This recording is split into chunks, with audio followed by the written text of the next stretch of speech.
Let's talk technology today. Okay, that sounds good. First of all, remember the first time you heard David Bowie? Well, it was the early 70s. I'm not sure I can pinpoint a song, but I definitely remember him. In fact, I have a friend named Cindy Norland who, she was a David Bowie freak. Just loved him, went to all the shows dressed up. So even though I never did see him live myself, I kind of lived a bit vicariously through her. And so yeah, through her and then just hearing his music on the radio. I was in college and I heard the album Ziggy Stardust. Okay. That's the first time I heard David Bowie, and I'm going, this guy's pretty good. So I had to buy that. That's when he was in his glam period. Sure. But he transformed many times and did completely different not completely different music, but the different styles of music throughout his lifetime. Yeah. Until he unfortunately passed away a number of years ago. Yeah. But the guy was not only a good musician, he was awfully damn smart too.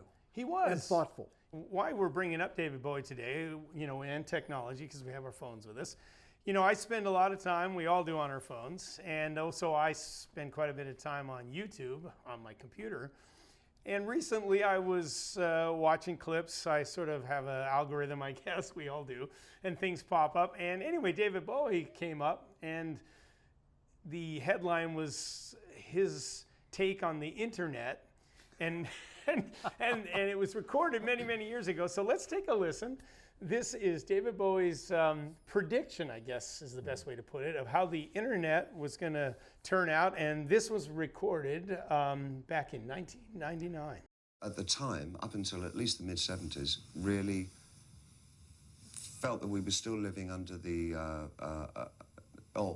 in the guise of a single and absolute created society where there were known truths and there was no kind of duplicity or pluralism about the things that we believed in.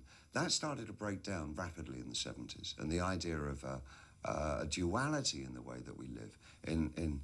There are always 2, 3, 4, 5 sides to every question. That the singularity disappeared, and that, I believe, has produced such a medium as the internet, which absolutely establishes and shows us that we are living in total fragmentation. I don't think we've even seen the tip of the iceberg. I think the potential of what the internet is going to do to society, both good and bad, is unimaginable. I think we're actually on the cusp of something exhilarating and terrifying. I'm talking about the actual context, and the state of content is going to be so different to anything that we can really envisage at the moment, where the interplay between the user and the provider will be so in simpatico. It's going to crush our ideas of what mediums are all about. The idea that the piece of work is not finished until the audience come to it and add their own interpretation, and what the piece of art is about is the grey space in the middle. Wow, Denny, there's a lot there, right? There's a lot to talk about or think about from that conversation.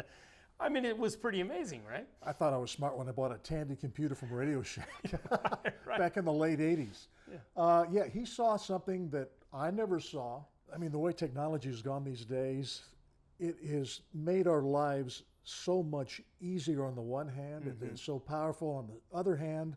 We can become so susceptible to misinformation and lies. Discerning between truth and fiction is becoming exceedingly more difficult. Right. Like you mentioned, though, there's so many amazing things that have happened with the internet. I mean, we all use our phones for tickets now. Well, let's face it, without the internet, we wouldn't be doing this. That's true. That's a very good point. We can set up this camera, and whatever we're doing, we can just put it out there because of the internet, right? Well, the video logs. I mean, how can two buddies sit in someone's garage and just blabber on, for minutes on end? But just yet because they want to have fun, and then someone may watch it. Oh, sure. And in it. fact, I know for sure I have friends and relatives who check it out occasionally in places like England. So it is pretty amazing. You mean we're playing across the pond? We are playing across the pond. What do you know? What David Bowie talked about towards the end there, about that interaction with the audience. I found that really fascinating, in that, in the old days, I don't know how you describe the old days, but you know what I mean? filmmakers or television, you'd put something out there and an audience would just sort of watch it and then maybe for themselves think about it, small conversations with family, friends. But nowadays it feels like we hear the phrase content creators, of course, all the time, influencers, and it feels like, well, we're doing the same thing. We're a content creative outfit. We're not influencing anyone, Mike. Come We're on. not influencing, but we're throwing content out there. But yeah, what he talked about, it's almost like that extra part of the process is a big part of it all. You want to see how the audience reacts. Yeah. Like even we look for likes, comments, and that's something that I guess is really, really different than anything before, is that engagement with the audience. I found that really fascinating what he In talked the last couple of years of my career on television news, which ended 9.5 years ago, I was on Twitter, I was on Facebook, had a specific professional Facebook page, and I would look at Twitter and Facebook during the newscast. Right, see? And people would type in and ask me questions. I'd respond while I was on the set. It's amazing, isn't it? And they're going, oh, that can't be you. That must be your assistant, your Right. secretary. Well, Right. number one, I had no assistant or secretary. And number two, it was always me. Mm-hmm. And I think some people appreciate that they can be able to reach out to that content producer and actually ask a question or make a comment and get a response. Right, right. And I think that means a lot to a lot of people. Of course, on the dark side, they're the sons of bitches Right, who will rip you no matter what. right. And then you try to talk them down. Sometimes you can, but if you can't, I just guess don't that's listen to one them. of the dark sides That's of the it dark all side. is the anonymity thing. You know, like people feel like they can do that because they can use a fake name or a different type of profile that's not really them. when someone engages another person on the internet, you should talk to them as if you were talking to them Right. person to person. Right.